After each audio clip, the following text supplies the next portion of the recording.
Hello বন্ধুরা, আমি এখন রান্না করছি দুপুরবেলা।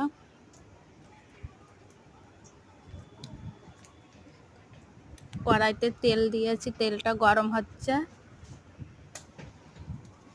আর তোমরা কেমন আছো? এটা হলুদ, এটা জিরে,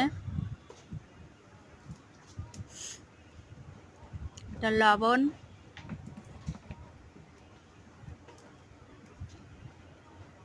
এটা গাটি কচু, আমরা মুখে কচু বলে এটাকে, আর যে যেখানে যে যেমন ভাবে বলে।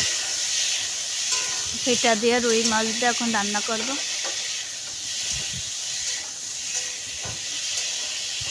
তোমরা কি বলো এটাকে জানাবে।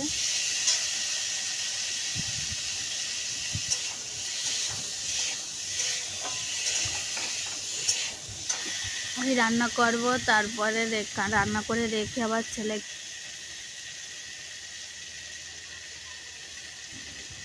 এই রান্না করছি। রান্না করার পরে আবার ছেলেকে স্কুলে আনতে যাব, তাড়াতাড়ি করছি।